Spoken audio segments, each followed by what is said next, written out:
મિત્રો, શિયાળો એટલે સ્વાસ્થ્ય બનાવવાની ઋતુ. શિયાળામાં જેટલું ખાઈ પીને સ્વાસ્થ્ય બનાવાય, તંદુરસ્તી બનાવાય એવું બીજા કોઈ ઋતુમાં શક્ય નથી.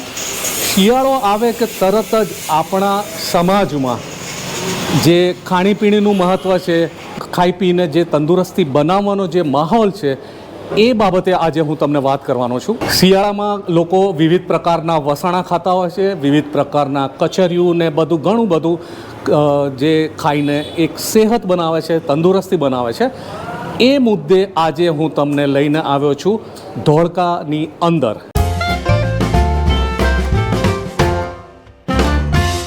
નમસ્કાર મિત્રો, હું છું શશિકાંત વાઘેલા અને ખબર અમદાવાદ ચેનલમાં આપ સૌનું હાર્દિક સ્વાગત કરું છું. અત્યારે હું તમને લઈને આવ્યો છું ધોળકાની અંદર લોધીના લીમડા પાસે આવેલા ઘાંચી ઢાળમાં, અને એમાં પણ ડિપોટી તલ ધાણા સેન્ટરની અંદર લઈને આવ્યો છું.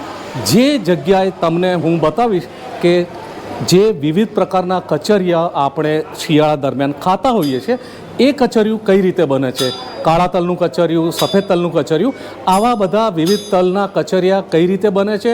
અહીં તમે મારી પાછળ જોઈ શકો છો એમ વિવિધ પ્રકારના તલના તેલની ઘાણી છે અને કચરિયું મિક્સ કરવા માટેની પણ ઘાણી છે.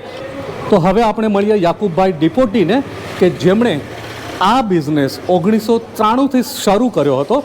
1993થી શરૂ કરીને આજ દિન સુધી ધોળકાની બજારમાં શુદ્ધ સાત્વિક કચરિયું પૂરું પાડીને એમણે જે નામના કમાઈ છે એ બાબતે એમનો અનુભવ આપણે જાણીએ. મારું નામ મોહમ્મદ યાકુબ ડિપોટી છે.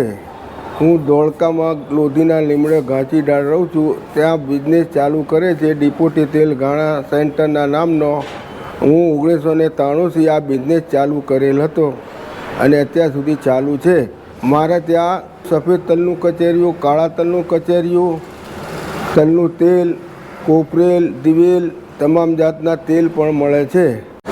મિત્રો, આ યાકુબભાઈ ડિપોટીનો જે પરિવાર છે એ પોતે મુસ્લિમ ઘાંચી પરિવાર છે. એમનો વર્ષોનો એમનો પોતાનો બાપ દાદાનો આ બિઝનેસ છે. અહીંયા તમે તમારી નજર સામે જે ઘાણી છે એ ઘાણીમાં તમે પોતે તમારી નજર સામે તેલ બનતું જોઈ શકો છો, ખરીદી શકો છો. તેથી શુદ્ધતાની પૂરેપૂરી ગેરંટી છે. કોઈ જાતની મિલાવટ નથી. જે પણ છે એ બધું અહીંયા તમારી નજર સામે તૈયાર થાય છે. અને શિયાળા દરમિયાન, જેમ યાકુબભાઈએ કીધું, શિયાળા દરમિયાન પર્ટિક્યુલરલી એ લોકો કચરિયાનો બિઝનેસ બનાવે છે. નજર સામે તલનું તેલ તૈયાર કરીને ગોળ અને સૂકા મેવાની સાથે મિક્સ કરીને એમણે કાળા તલનું અને સફેદ તલનું કચરિયું બનાવે છે.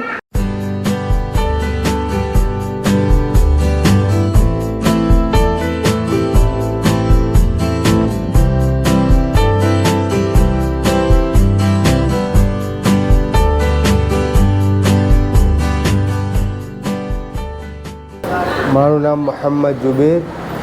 અમે મારા બાપ દાદાનો આ ધંધો છે 35 વર્ષથી. કચેરિયાનો, કચ્છી ઘાણીના તેલનું, તલનું તેલ, કાળા તલનું તેલ, કચેરિયું ગુંદરવાળું, સ્પેશિયલ ડ્રાયફ્રૂટવાળું. એકવાર તમે મુલાકાત લો તો તમને દરેક જાતના નેચરલ કાચી ઘાણીમાંથી તેલ ઓરિજિનલ કાઢી આપવામાં આવશે. મારું નામ મોહમ્મદ તુફેલ મોહમ્મદ યાકુબભાઈ ડિપોટી છે. અમારો આ બિઝનેસ છે બાપ દાદા વખતનો. 35 વર્ષથી આ બિઝનેસ કરીએ છીએ. મારા દાદા પાળો નાખીને ગયા હતા, ત્યારથી મારા પપ્પા, પછી અમે આદરે બિઝનેસ કરીએ છીએ. ટોપરાનું તેલ, તલનું તેલ, વરખડીનું તેલ, કણજાનું તેલ, દિવેલ, આ બધા તેલ કાઢી આપવામાં આવીએ છીએ. અને શિયાળાના અંદર અમે કચેરિયું બનાવીએ છીએ. ગોળથી બનેલું કચેરિયું બનાવીએ છીએ. સ્પેશિયલ કચેરિયું, ગુંદરવાળું કચેરિયું અમે બનાવી આપવામાં આવે છે. જ્યારે પણ ધોળકામાં આવો, તમે કોઈ બી ગામડેથી હોય, કાં શહેરથી હોય, સિટીથી હોય, ધોળકાના અંદર આવો તો અમારી દુકાનની અવશ્ય મુલાકાત લો. તમારા સામી તલનું તેલ, તમારા સામી ખોપરેલ, તમારા સામી દિવેલ કાઢી આપવામાં આવશે કાચી ઘાણીનું. હું પરમાર તખુભાઈ હરેભાઈ વાત ગામનો રહેવાસી છું. અહીંયા આ ઘાણીનું પ્રખ્યાત છે કચુરીઓ, એટલા માટે સ્પેશિયલ કઢાવવા માટે અહીં આવ્યા છે. નજર સામે અમને કાઢી આપે છે. સારામાં સારું કચરિયું છે. શરૂઆતમાં જે પણ ક્લાયન્ટો આવે એ પોતાના ડ્રાયફ્રૂટ્સને એવું બધું લઈને આવે છે. પોતાના ઘરથી લાવેલા ડ્રાયફ્રૂટ્સ અહીં તોડીને, કોપરા હોય કે અખરોટ હોય કે બદામ પિસ્તા હોય, એ બધા ડ્રાયફ્રૂટ અહીં યાકુબભાઈને આપવામાં આવે છે અને યાકુબભાઈ એ બધા ડ્રાયફ્રૂટ્સ કોપરા સાથે બધું ડ્રાયફ્રૂટ અંદર ઘાણીમાં નાખે છે અને જે પણ કાળા તલ કરવા હોય કે સફેદ તલનું કચરિયું કરવું હોય એ રીતનું કચરિયું બનાવવા માટેના તલ મિક્સ કરે છે.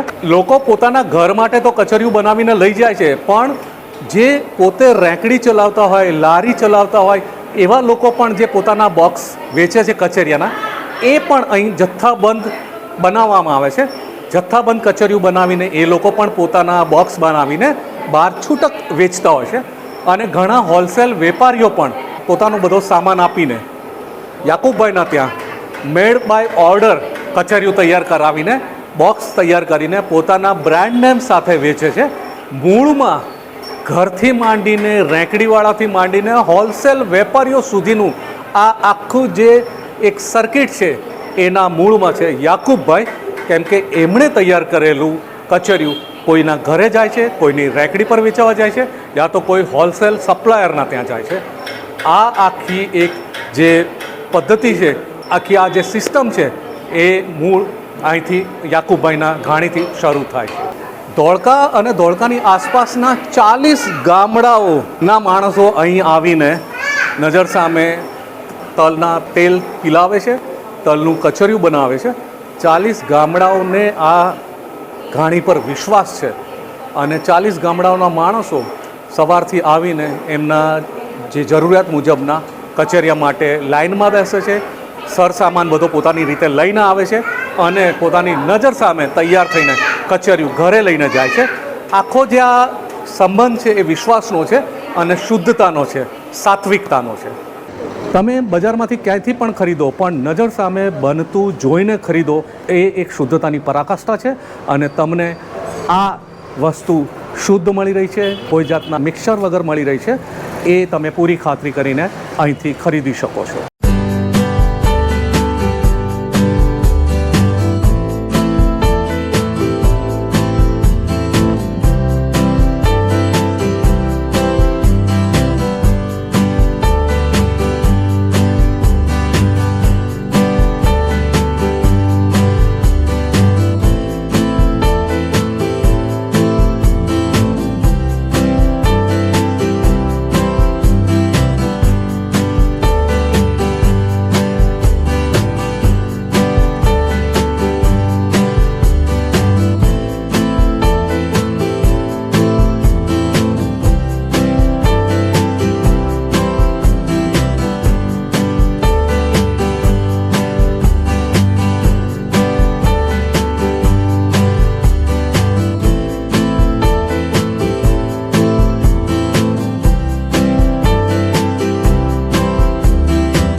મિત્રો, તો આ યાકુબભાઈ ડિપોટીના કચરિયાની ઘાણી ઉપરનો એપિસોડ તમને કેવો લાગ્યો એ બાબતે મને જરૂર પ્રતિભાવ આપજો.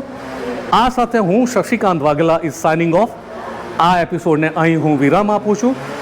ફરીથી કોઈ નવા એપિસોડ સાથે આપ સૌની સાથે ફરીથી મુલાકાત થશે. ત્યાં સુધી જય હિન્દ, જય ભારત, વંદે માતરમ.